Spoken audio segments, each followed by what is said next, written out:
तो last video में हमने देखा था जब आपके लगन कुंडली में 8वें भाव के स्वामी आपके तीसरे भाव में स्थित हों तो कैसा रहता है, आपको क्या क्या रिजल्ट मिलते हैं। इस वीडियो में बात कर रहे हैं 4th हाउस के प्लेसमेंट की। 8वें भाव का स्वामी अगर आपके लगन कुंडली में चौथे भाव में बैठा है, चौथे भाव में चला गया, तो ये स्थिति क्या दर्शाती है, इस स्थिति का असर आपके जीवन पर कैसा पड़ सकता है और कौन कौन से परिणाम आपको देखने को मिल सकते हैं। देखिए यहाँ पर अब आपका जो 8वें भाव का जो कारकत्व है, यानी 8वें भाव से रिलेटेड जो चीज़ें हैं वो आपके 4th हाउस में डिपॉजिट हो रही हैं इसी प्रकार से, और अब वो आपकी सुख शांति में, आपके पारिवारिक माहौल में बड़ा योगदान करेंगी। तो 8वां भाव जो है वो सडन इवेंट्स का है। ऐसे में आपको ये देखने को मिल सकता है कि आपके सडनली कहीं कोई लॉटरी लगी हो, आपको सडनली अपना घर बना लिया हो, या अपना घर कहीं से मिल गया हो, विरासत में मिल गया हो, या अपने इन-लॉज़ की तरफ से सपोर्ट की वजह से मिल गया हो। तो सारे के सारे जो घर परिवार से संबंधित जो कार्य होंगे वो काफ़ी ज़्यादा अनएक्सपेक्टेड हो सकते हैं। इसके अलावा आपको एक अच्छा होम एनवायरनमेंट मिला होगा रिसर्च या अकल्ट से रिलेटेड काम करने के लिए, और आपकी जो माताजी हैं उन पर इस भाव का प्रभाव बहुत अधिक पड़ेगा। अगर ग्रह क्रूर हुआ तो आपकी माताजी की सेहत अच्छी नहीं रहेगी, माताजी को इवन हेल्थ के बहुत सारे इश्यूज रह सकते हैं। 8वें भाव के स्वामी के 4th हाउस में बैठने की वजह से आपको ये एक अच्छा रिजल्ट मिल सकता है कि आप किसी भी विषय में बहुत ज़्यादा गहराई से जा सकते हैं, और ये प्रवृत्ति आप में शुरू से ही हो सकती है। जब से आपने अपना एकेडमिक कैरियर स्टार्ट करा, जब से आपने अपना एजुकेशन स्टार्ट करा, तो जो पारिवारिक परिस्थितियां हैं, जो पारिवारिक माहौल है, वही कुछ ऐसा क्रिएट हो जाता है आपके शुरुआत से ही कि आपको उन्हीं प्रकार की परिस्थितियों में पाला गया होता है, उन्हीं प्रकार की स्थितियों में आपका लालन पालन हुआ होता है, जो आपको बाद में आगे चलकर चाहिए करियर के लिए। तो ये आपके करियर में भी अब बहुत बड़ा योगदान दे सकते हैं, क्योंकि अगर 8वें भाव का स्वामी 4th हाउस में जाएगा तो वो 10वें घर को वहाँ से एस्पेक्ट करेगा अपनी पूर्ण दृष्टि से। इसके साथ साथ एक और बात, 8वें भाव का स्वामी अगर 4th हाउस में है तो 8वें से चौथा भाव जो है वो 9th हाउस है। जैसे कि हमने तीसरे भाव के बारे में भी बोला था कि 8वें से 8वां आपका तीसरा है और 8वें से 9वां आपका 4th हाउस है। ऐसे में कहीं ना कहीं 8वें भाव से संबंधित रिजल्ट प्राप्त करने के लिए या 8वें भाव से संबंधित गेन्स को प्राप्त करने के लिए ये एक बहुत ही अच्छी स्थिति बन जाती है।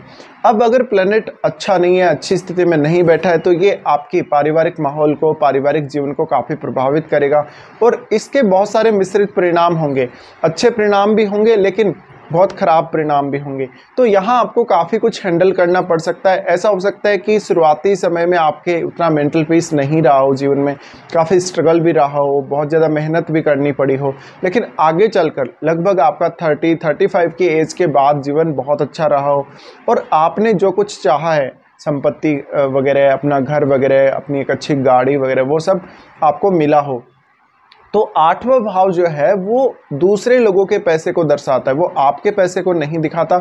यानी आप अगर पैसे वाले बनते हैं, अगर धनवान बनते हैं, तो दूसरे लोगों की मदद से बनते हैं, दूसरे लोगों के पैसे का इस्तेमाल करके बनते हैं। ऐसे में ये भी हो सकता है कि आप अपना घर बनाए हैं, या अपनी गाड़ी लिए हैं, या अपना घर से रिलेटेड कोई भी अन्य काम किए हैं, तो आपको कहीं ना कहीं से अचानक मदद मिल गई होगी, आपको कहीं ना कहीं से सपोर्ट मिल गया होगा। आपको फाइनेंशियली अगर कभी भी कुछ दिक्कत आती है, घर से संबंधित कभी भी कुछ काम होता है, तो किसी ना किसी की हेल्प मिल ही जाती है।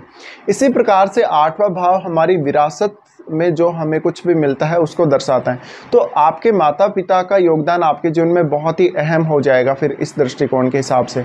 अब जो 8वां भाव का स्वामी जो आपके 4th हाउस में बैठा है, उसका दृष्टि 10वें भाव पे रहेगा। ऐसे में आपके कार्य क्षेत्र में लगातार उतार चढ़ाव आपको देखने को मिल सकते हैं। कार्य क्षेत्र में स्टार्टिंग में संतुष्टि बहुत कम रह सकती है आपकी, कभी कभी ऐसा होता होगा जब जॉब बार बार छूट जाती है फिर वापस लग जाती है, तो एक स्टेबिलिटी का इशू कभी कभी यहाँ पर आपको देखने को मिल सकता है आपके करियर में।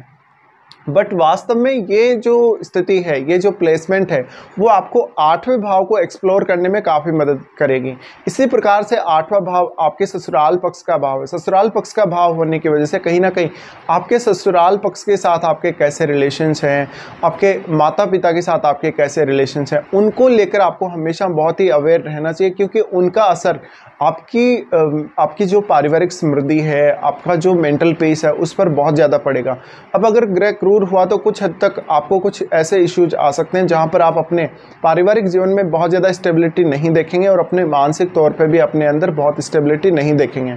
अब ये स्थिति में देखिए, आपके जीवन में जो कुछ भी होगा, आपके परिवार में, घर परिवार में जो कुछ भी होगा, वो काफ़ी सडन हो सकता है। आपके जीवन में काफ़ी ज़्यादा ट्रांसफॉर्मेशंस आती होंगी, आपको कैरियर को लेकर, प्रमोशन वगैरह को लेकर, आपके जो सपोर्ट है, आपको स्पेशली जो नेम फेम है, जो अपने बॉस के द्वारा आपको सहायता मिलेगी और जो आपको प्रमोशन वगैरह मिलेगा जब भी आपका प्रमोशन का समय आएगा।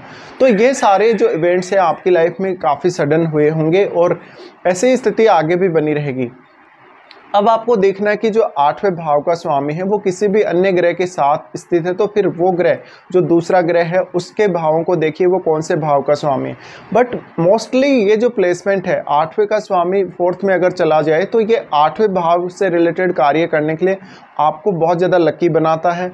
लेकिन 4th हाउस में भी बहुत अच्छा योगदान ये 8वें भाव का स्वामी कर सकता है। तो 8वें भाव और 4th हाउस दोनों पर ही आपको फोकस करके चलना चाहिए। ऐसे में देखिए, जो कुछ भी आपकी लाइफ में आता है, चाहे सडन ट्रांसफॉर्मेशन आए तो वो आपके लिए अच्छी हो या ख़राब हो, आपको जीवन में हर प्रकार की कंडीशंस, परिस्थिति को झेलना चाहिए और हर प्रकार की कंडीशंस को एक अच्छे से हैंडल करने को देखना चाहिए। अब ये स्थिति आपके शुरुआत से ही जो आपका करियर है उसमें एक बहुत ज़्यादा मिस्ट्री सी डेवलप करेगी और आपके पारिवारिक जीवन में भी काफ़ी मिस्ट्री सी रहेगी। ऐसा होता होगा कि आपके घर परिवार की बातें आप लोग किसी को नहीं बताते होंगे, इवन अपनी खुद की बातें भी आप अपने माता पिता के साथ बहुत ज़्यादा शेयर नहीं करते होंगे। आपके माइंड में क्या चल रहा है, आप क्या सोच रहे हैं, क्या समझ रहे हैं किसी विषय को। पर वास्तव में ये स्थिति किसी भी विषय को बहुत डीपली समझने के लिए बहुत ज़्यादा अच्छी है।